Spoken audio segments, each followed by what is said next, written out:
சேனலை இது வரைக்கும் சப்ஸ்கிரைப் பண்ணாதவங்க சப்ஸ்கிரைப் பண்ணிக்கோங்க. மறக்காமல் அந்த பெல் ஐக்கானை கிளிக் பண்ணிக்கோங்க. Thank you. Hello friends, welcome to Dakkins family channel. நம்ம இன்றைக்கி என்ன பார்க்க போகிறோன்னா ஹை ப்ரோட்டீன் தோசை பார்க்க போகிறோம். அதுக்கு தேவையான பொருட்கள் என்னன்னு பார்த்துக்கலாம். 1/2 கப் பச்சரிசி எடுத்திருக்கேன். 1 கப் இட்லி அரிசி எடுத்துக்கலாம். மீதி எல்லாம் 1/4 கப் எடுத்துக்கலாம். 1/4 கப் பாசிப்பருப்பு, உளுந்து மட்டும் 1/2 கப் சேர்த்துக்கலாம்.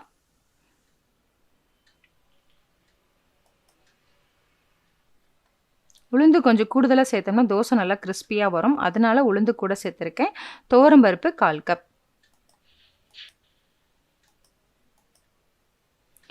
கடலைப்பருப்பு 1/4 கப், பச்சைப்பயிறு 1/4 கப்,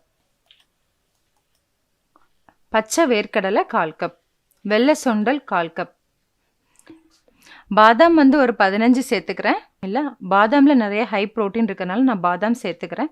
வேண்டான்னா நீங்கள் ஸ்கிப் பண்ணிக்கலாம். வெந்தயம் 1 ஸ்பூன் சேர்த்துக்கலாம். இதெல்லாம் சேர்த்து ஒரு 2 நேரம் நல்லா வாஷ் பண்ணிக்கலாம். இப்போ நல்லா வாஷ் பண்ணியாச்சு. தண்ணி சேர்த்துக்கலாம்.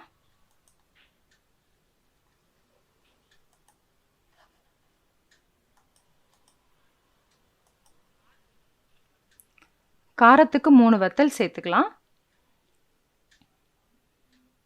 சின்ன துண்டு இஞ்சி சின்ன சின்னதாக கட் பண்ணி வச்சுருக்கேன், அதையும் சேர்த்துக்கலாம். 4 பல் பூண்டு சேர்த்துக்கலாம். எல்லாமே நம்ம பருப்பு நிறைய சேர்த்துருக்கிறதுனால இஞ்சி பூண்டு சேர்த்துக்கலாம். கொண்டக்கடலைலாம் சேர்த்துருக்கிறதுனால 5 மணி நேரம் நான் ஊற வைக்க போகிறேன். ஒரு 5 மணி நேரம் கழித்து பார்க்கலாம். இப்போ நல்லாவே ஊறிடுச்சு. இப்போ பார்க்குறது கரெக்டாக ஒரு 5 ஹவர்ஸ் கழித்து பார்க்குறோம். கிரைண்டரில் போட்டு நல்லா அரைச்சிக்கலாம். இன்னும் இதோட கொஞ்சமாக குவான்டிட்டி எடுக்கிறீங்கன்னா மிக்ஸி ஜாரில் கூட அரைச்சிக்கலாம். இது கூட அரைக்கும் போது கொத்தமல்லி கருவேப்பிலையும் சேர்த்துக்கலாம்.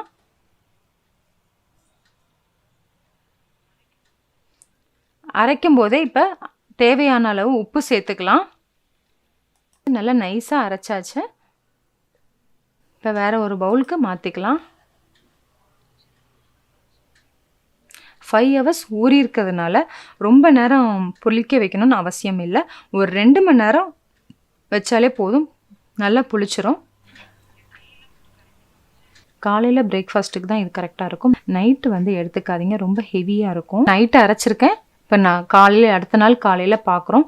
நான் ஒரு 2 மணி நேரம் வெளியில் வச்சுட்டு ஃப்ரிட்ஜில் வச்சுட்டேன். 5 மணி நேரம் ஊற வச்சுருக்கறதுனால சீக்கிரமாகவே புளிச்சிரும். இப்போ 1 ஸ்பூன் பெருங்காயத்தூள் சேர்த்துக்கலாம். 1 ஸ்பூன் ஜீரகம் சேர்த்துக்கலாம். ஒரு நேரத்துக்கு மட்டும் நீங்கள் தேவையானதை மட்டும் நீங்கள் எடுத்து ஊற வச்சு ரெடி பண்ணிக்கலாம். ரொம்ப டேஸ்ட் நல்லாயிருக்கும். நல்லா முருகலாக வரும் தோசை. ரொம்ப மாவு திக்காக இருக்குது, அதனால் 1 கிளாஸ் தண்ணி ஊற்றிக்கலாம்.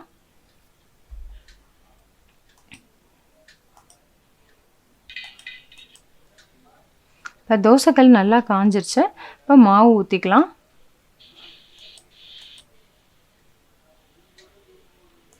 நல்லா தின்னாவே ஊற்றிக்கலாம். அப்போ தான் நல்லா முருகலாக கிடைக்கும். மேலே நெய் இல்லைன்னா நல்லெண்ணெய் சேர்த்துக்கலாம். நான் இன்றைக்கி நெய் சேர்த்துக்கிறேன். மூடி வச்சுக்கலாம். மூடி வைக்கிறதுனால சீக்கிரமாகவே குக் ஆயிரும்.